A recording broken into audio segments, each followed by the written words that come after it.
नमस्कार मित्रांनो, काल महाराष्ट्रातील अमरावती येथील doctor Panjabrao Deshmukh nursing institute या विद्यालयामध्ये शिवजयंती साजरी केली जात होती।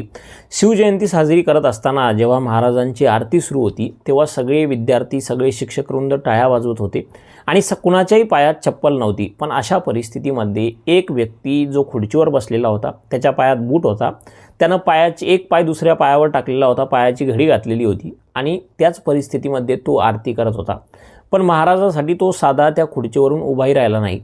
आता तुम्हाला वाटत असेल मी ज्या व्यक्तीबद्दल बोलतोय तो कुठला तरी अडाणी अशिक्षित व्यक्ती असेल, पण दुर्भाग्याची गोष्ट ही आहे की तो व्यक्ती त्या जागेवर सगळ्यात जास्त शिक्षित व्यक्ती होता आणि तो दुसरा कोणी नसून त्या महाविद्यालयाचे प्रिन्सिपल, ज्याला आपण प्राचार्य म्हणतो, ते होते आणि त्यांचं नाव होतं डॉक्टर वेदा विवेक। खरं तर डॉक्टर म्हणजे यांचं PhD पर्यंतचं शिक्षण झालंय, पण तरीही महाराजांची आरती सुरू असताना या सन्माननीय प्राध्यापकांनी किंवा प्राचार्यांनी साधी उठून उभं राहण्याची मेहनत घेतली नाही। मग कधीकधी प्रश्न पडतो की आपण म्हणतो की पिढ्यानपिढ्या आपल्याला छत्रपती शिवाजी महाराजांची जी काही संस्कृती आहे, जो काही त्यांच्याबद्दल आदर आहे, जे काही प्रेम आहे ते जपायचे, पण जेव्हा एखादा एवढ्या चांगल्या पदावर बसलेला व्यक्ती अशा प्रकारचं कृत्य करतो तेव्हा खरंच मनात कुठंतरी वाईट वाटतं की नेमकं आपण कुठे चाललो आहे। खरं तर वडीलधाऱ्या लोकांनी जी काही परंपरा आहे महाराजांची ती जपली पाहिजे, जेणेकरून येणाऱ्या पिढ्या ती परंपरा भविष्यात जपतील। पण दुर्भाग्याची गोष्ट की आज आमच्यासारख्या एका युवकाला या लोकांना समजावून सांगावं लागतं। खरं तर छत्रपती शिवाजी महाराज हे नाव आपल्यासाठी जाती धर्माच्या पलीकडे जाऊन हे फक्त एक नाव नाही, तर तो एक विचार आहे, ती एक ऊर्जा आहे, ती एक प्रेरणा आहे, ज्याच्यातून आपण सगळे शिकतो। खरं तर कळत नाही की आजकाल आपल्या महाराष्ट्रामध्ये अनेक लोक का असा महापुरुषांचा वारंवार अपमान करतायत। खरं तर महापुरुष कुठलाही असो, डॉक्टर बाबासाहेब आंबेडकर असो, छत्रपती शिवाजी महाराज असो की दुसरं कोणी असो, ही लोक जाती धर्माच्या पुढची लोक आहेत, कारण यांनी या महाराष्ट्राचं भविष्य सुरक्षित राहावं म्हणून स्वतःचं आयुष्य संकटात टाकलेलं आहे। या लोकांनी या राज्याला खूप काही दिलं आहे, पण मागच्या अनेक दिवसांमध्ये किंवा वर्षांमध्ये अशा वारंवार कुठं ना कुठं घटना घडत आहेत की कुठला नेता कुठल्या महापुरुषांचा अपमान करतो किंवा कुठला अशा प्रकारे प्रिन्सिपल कुठल्या महापुरुषांचा अपमान करतो। तेव्हा वाईट वाटतं की जेव्हा शिक्षित लोक अशा प्रकारचे कृत्य करतात तर मग सर्वसामान्य लोकांकडून आपण काय अपेक्षा ठेवायची।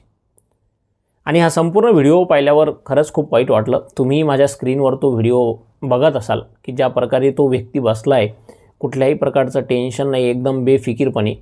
खरं तर ती जी काही मुलं तिथं ते बघत होते त्यांच्या मनावर या संपूर्ण प्रकरणाचा किती वाईट परिणाम पडत असेल आणि ते त्यांच्या मुलांना भविष्यात काय सांगतील की आमच्या शाळेचे मुख्याध्यापक अशा प्रकारे महाराजांची आरती करायची।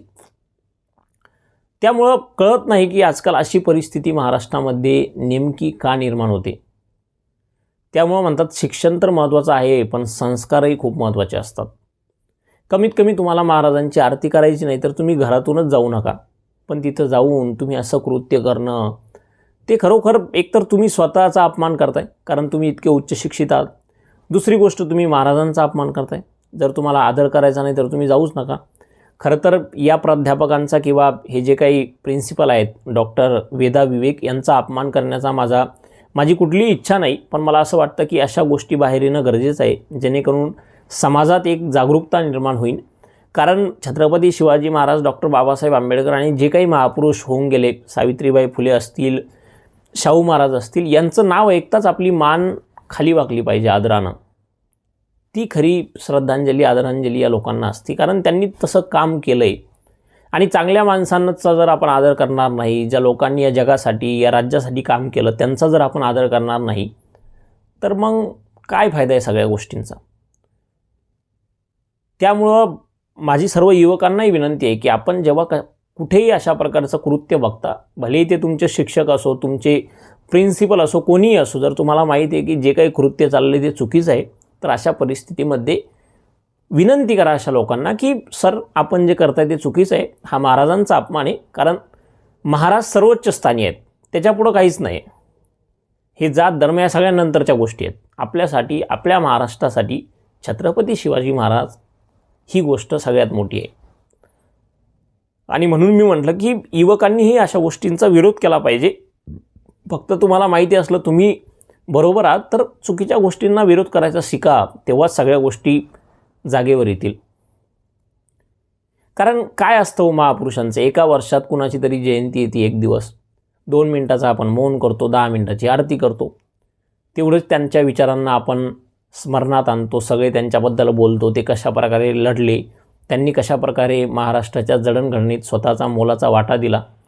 आणि जर आपण त्यांच्यासाठी वर्षातला एक दिवस, त्यातल्या 1 घंटा जरी चांगल्या प्रकारे देऊ शकत नाही, तर हा खऱ्या अर्थानं त्यांच्या विचारांचा, त्यांच्या लढ्याचा अपमान आहे. त्यामुळं खरं तर माझी सगळ्या लोकांना विनंती आहे की बाकी सगळ्या गोष्टी आपापल्या जागेवर बरोबर आहेत, पण आपण सर्वसामान्य माणसांनी कमीत कमी कुठल्याच महापुरुषाचा, तो भले कुठल्याही जातीचा असो, कुठल्याही धर्माचा असो, त्याच्या पलीकडे जाऊन प्रत्येक महापुरुषाबद्दल वाचलं पाहिजे. कारण जेव्हा तुम्ही छत्रपती शिवाजी महाराज, डॉक्टर बाबासाहेब आंबेडकर यांना वाचाल, तेव्हा तुम्हाला कळेल की आपण जे काही बोलतोय त्याच्यापेक्षा त्या लोकांची जी काही विचारशैली होती ती खूप वरची होती. कारण त्यांनी पुढच्या हजारो वर्षांचा विचार केला आणि संपूर्ण आयुष्य त्यांनी समाजासाठी दिलं. त्यामुळं हा संपूर्ण जो काही प्रकार घडला आहे, हे जे काही आहेत डॉक्टर वेदा विवेक, त्यांनाही माझी हात जोडून विनंती आहे की आपण माफी मागावी एक व्हिडिओ बनवून, आणि भविष्यात आपल्याकडून असं कृत्य होऊ नये अशी आपणास अपेक्षा आहे, हात जोडून विनंती आहे. आपणास कुठलाही ठेच पोहोचवण्याची माझी वैयक्तिक इच्छा नाही, पण मला वाटते की या व्हिडिओंवर बोलण्यानं थोडाफार समाजात बदल होऊ शकतो, तो करणं गरजेचं आहे. त्यामुळे या संपूर्ण विषयावर तुम्हाला काय वाटतं मला कमेंटमध्ये नक्की सांगा, आणि असेच महत्त्वाचे व्हिडिओ पाहण्यासाठी चॅनलला सबस्क्राईब करायला विसरू नका. खूप खूप धन्यवाद.